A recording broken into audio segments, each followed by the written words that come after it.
You know, I wish graffiti wasn't the way it is, or I would have had her, I would have took her to the premiere when it premiered in Hollywood, but I was just scared that something would have happened. And you know, my biggest fear is that, you know, like I said, I don't care if I get killed, but if somebody I care about accidentally gets hurt because of, you know, people hating on me or whatever, I would never be able to live with that. I think I would go fucking scorch earth policy, just psycho on everybody if somebody I cared about got hurt. You know what I mean? I know I'm a wolf, and if another wolf gets me, then, you know, I knew the job was dangerous when I took it. But civilians should never be fucked with, you know. And so she saw it and she just laughed, you know. She's like, "Oh my God, look at what you're getting me into," you know, like in Spanish, though, you know. MFT Lokes, you've always been ahead of the curve before social media. As a matter of fact, you're one of the first, if not the first, graffiti writer to start painting on naked women. Can you please talk about how you first had the idea? And what are your feelings about it now when there's whole websites dedicated to painting graffiti on naked women? Well, you know, when I was doing that was the era when I was working for Priority Records, and we would go to Papas and Beer in Mexico and party, and everybody would get fucked up and party. And we had all kinds of girls, dude. We had all kinds of girls, man. We had like packs of chicks hanging out with us, you know, partying with us all the time, different chicks. And we'd all go back to this fucking house we used to rent in Papas and Beer. And, you know, girls are doing girls what girls do when they drunk and partying. And there was so many of them. I was like, you know what? What's the marker at? Let me catch a tag on you, or, you know, get the picture so my other homies that are locked up could see it, or other people that are not there could see it and enjoy it too. You know what I mean? I was always sharing all the adventures that we did. And what do you think about you being on the forefront of this new genre, and now there's websites dedicated to it? You know, people are gonna, you know, there's people that don't know a lot of things that I started and did, you know. I don't, like I said, I don't care about that shit. Like, to me, I know what I did. I know how many, I got the photos, I got the videos to prove it. I was on Playboy TV painting on a bunch of naked playmates, you know, and I've been on a bunch of porns doing it, you know, for Reality Kings and Bang Bros.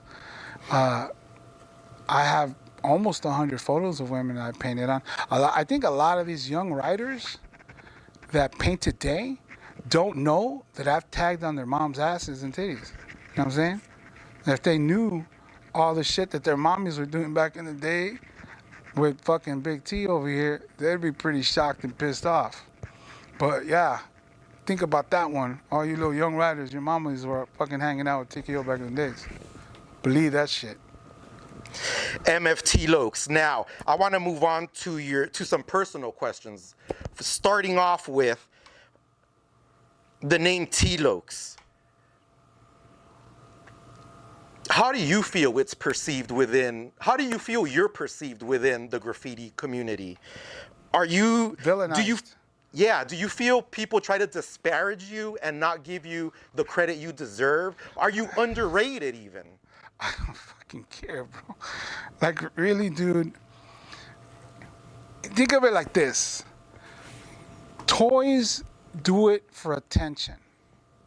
Writers do it to get respect. And legends don't give a fuck. We don't give a fuck what you think. We don't give a fuck what you're doing. We're just gonna fucking paint and do our shit. And it's up to you to decide if we're good or bad or any of that shit. And again, anybody who thinks they know me because they met me 10 years ago, 20 years ago, 30 years ago, 5 years ago, are fucking wrong. Because they don't know me now.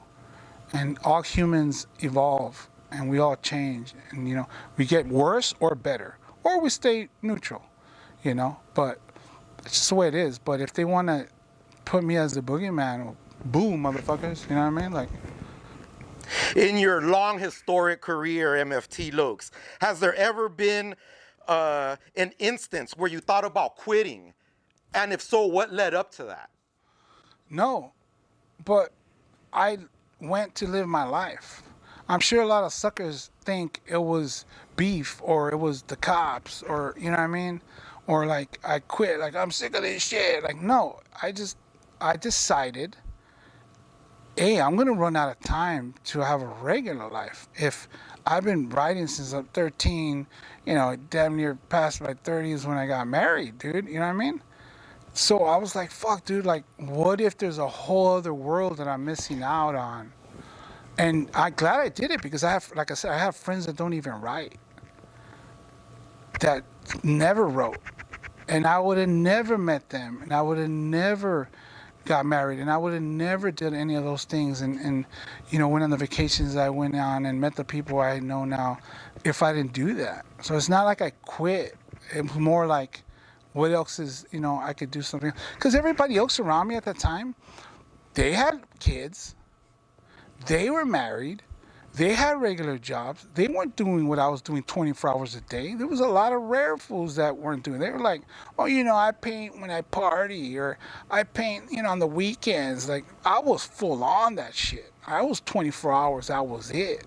I killed the original, whoever the hell I was. I didn't even recognize that guy, and was full on a graffiti writer, and that's all it was, you know.